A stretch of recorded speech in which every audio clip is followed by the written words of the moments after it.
We are veterans. We are veterans. We are the 99%. We are the 99%. We swore to protect and defend We swore to protect and defend the Constitution of the Constitution of the United States of America. the United States of America. We are here to support We are here to support the Occupy movement. the Occupy movement. I'm a two-time Iraq War veteran, I'm a two-time Iraq War veteran, and this is the only occupation and this is the only occupation that I believe in. I believe in. Yeah, you have to go to. How do you solve the problem? You have to get rid of corporate America. You have to get rid of the powers that they have. You have to greatly control every transaction and what's going on there. And basically, you have to make them impotent, because as long as they have the power, they're going to continue to exploit and manipulate the working class. All the cops are they're just workers for the 1%, and they don't even realize they're being exploited. What kind of relationship do you have with the cops? Or do they see you as being one of them, or They're trying to get me arrested. they're trying to get you And arrested? I may disappear, okay? But as soon as I'm not going to go to prison, but as soon as I'm let out of jail, I'll be right back here, and they'll have to arrest me again. And is it happened to all of us, at least a lot of us, at least once or twice already? So you won't be alone. Do you see any? Do you get like any sense of this camaraderie with any of them that are aligned no. with you, or I'm all of their them? worst enemy, Really? especially with the white shirts, the bosses. Okay, some of the fellow cops, they may be thinking, that guy, he's got a point. But the bosses, I'm their number one enemy. And they always take out the leader of a group. That's why if you you have a cop in here asking, undercover, he's in plain clothes and all, and he's asking, who's the leader of this group? Who's the leader? That's a cop. Okay? Because they always want to take out the leaders. Yeah. Fuck yeah. Yeah. Here's our leader. All right, I'm really a real cop.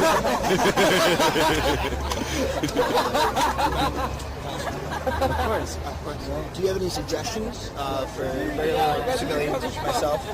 Just make, take precautions towards. Well, act peacefully. Don't confront them, because you're going to lose physically. Okay? They tell you to move. Obey every order they give you. And if you think they're illegal orders, get in touch with the ACLU and get them involved. And the fact that I'm told that they confiscated all the tents and the sleeping bags and whatnot, and they trashed them. I don't know if that's true, but if that is true, to me that's theft, and they should be arrested. But it may not be. I don't know how true that is. But I know they confiscated it. Whether they trashed it or not, I don't know. It might be in a place where people can go and get it. Yes. So what's going on with regards to the NYPD? What exactly is going on here? Who do they take orders from? Why have they been beating people? Is it legal? And how does it work in the structure? As far as like the chain of command, is it going from the commander in chief of NYPD? It's going from the mayor. It's going from the mayor. And who's telling the mayor? He's independent here. This is his city, okay? And the police commissioner works for the mayor, and the mayor is telling the police commissioner how he wants this handled, and then the police commissioner sends it down to all the other top-ranking white shirts. Now, occupations all over the country are being evicted over the past 3 days and continuing. It seems like a collective effort. Is that crazy, or is there cooperation between all states to try to squash the Occupy Well, there's movement? cooperation between all corporate America. But that doesn't mean that it's the feds. It just means that it's... Doesn't mean it's the feds. Yeah, because people say, that it's the FBI, it's the CIA. If it's everybody... They'll be in on it. Everybody will be in on it if this continues to grow. Right now they think the official city police or township police can handle these occupations. But if it continues to grow, you're going to see a lot more of the FBI and everything else. Okay. Did you have any, just more words of wisdom to how to basically better understand? I think there's a real lack of understanding on myself, definitely, of exactly, the mentality of a police officer. They, off-duty would never take a, baseball bat and beat anybody up, but on duty feels completely justified. Is it just being told that that's his job, or is it, what is it? Okay, it's a job. First of all, you can only use, you should, okay, by law, only use force to protect someone's life or to protect them from being bodily injured.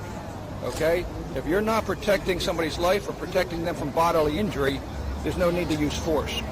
And the number one thing that they always have in their favor that they seldom use is negotiation.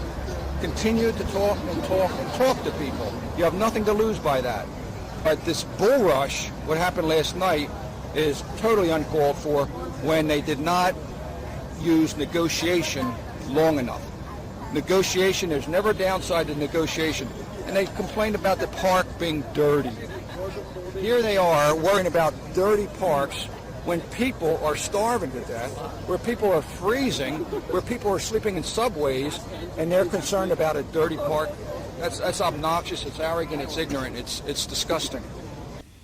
A lot of my friends were there, and my friends consist of all age groups, all colors. No matter what some of the media say that they're rats and they're crazy and druggies, etc., that is just not so. So I stood around there with my friends, and we were just deciding that we had stayed there long enough and we might go on. Well, we're not a secret society, and when somebody says, mic check, everybody can hear it. And the cops also knew that we were on the verge of leaving. Just at that moment, the bike patrol came up and shoved bicycles into the crowd, moving them to the center, and simultaneously they let go of the pepper spray. And in the pictures, you can see where the pepper spray came all over. So I got pepper sprayed and shoved. And thank heavens there was a wonderful young Iraq veteran who stood next to me, and he grabbed me as I stumbled, as people were pushing. People couldn't see where they were going. The cops kept pushing with the bicycles, and the space we were in got smaller and smaller, so we were really penned in. And that young man stabilized me. Otherwise, I would have been on the ground, trampled. Good. And this really is not a good picture to think about.